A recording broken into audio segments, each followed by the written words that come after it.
This is a classic question. Why, if there's, it's related to the theodicy question, which is, if there is a God, then why did he create evil to begin with, potential evil to begin with? And there's a whole, almost infinite universe of discussion and books about that.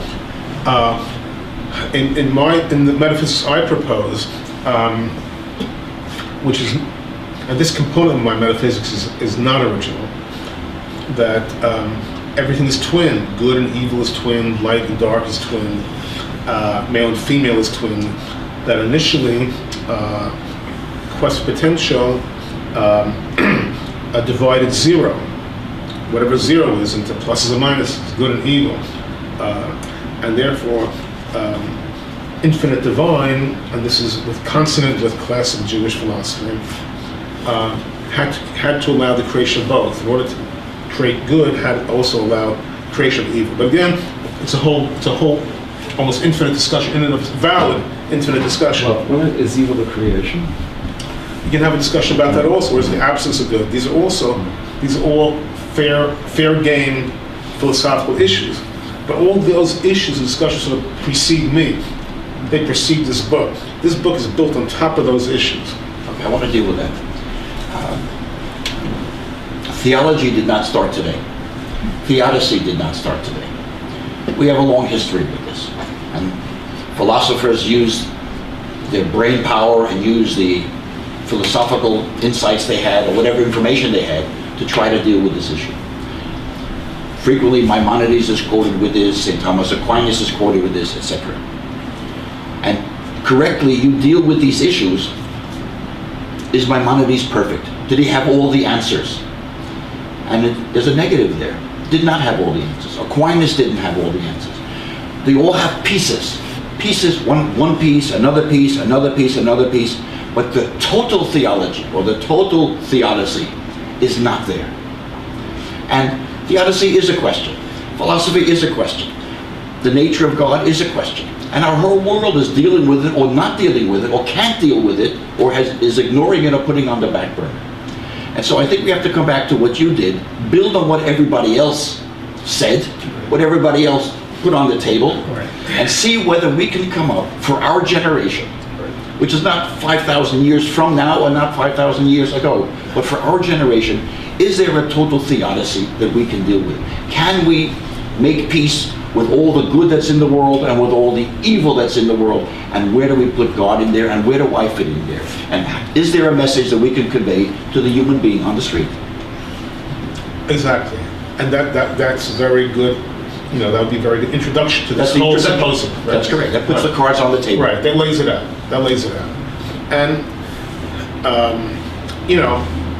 it's a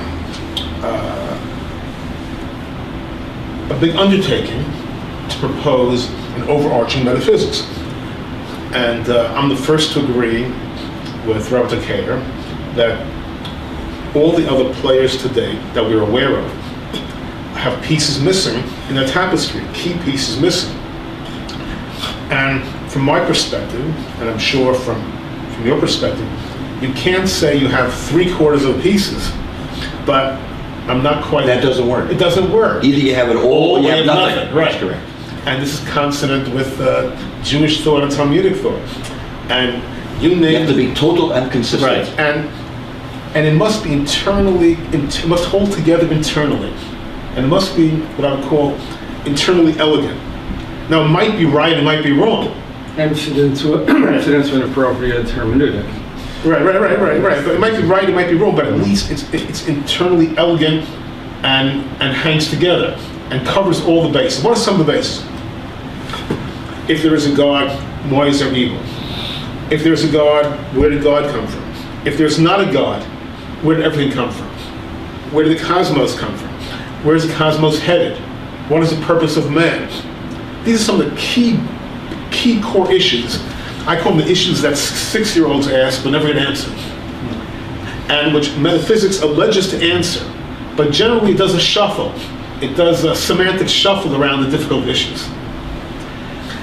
And Summa alleges that it provides an overarching metaphysics, which simultaneously deals with all these issues. In an understandable manner. Right. In a relatively understandable manner, in a graspable manner. That's correct. And we're here to discuss the graspable aspect of it. Is it nonsense, or is it graspable and real? That's the basic divide here. Is quest potential a nonsensical semantic construct, or is it a valid construct which cracks the cosmic code? It's hard to say that it's somewhere in the middle. It's sort of one or the other. And that's what we're here to discuss. There is no middle. There is no middle. That's correct. There is no You're middle. in or you're out. Right.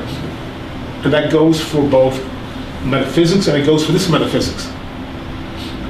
And so perhaps we might say, what are some elements of this metaphysics that are intriguing to you? Because it's hard to get on for the whole 2-volume series. What aspects are intriguing to you, or what aspects of it that you find vulnerable? Either one, would seem to me either intriguing or vulnerable, worthy of discussion with this panel. And either is fine. Either is fine. We're not shy. Let me throw you a little curve. Right. In addition, I think you have to add the concept of time. That it doesn't have to be solved within the next 5 minutes. And maybe time, it could be a century or so, will make things clearer. And given time, it could either prove it or disprove it.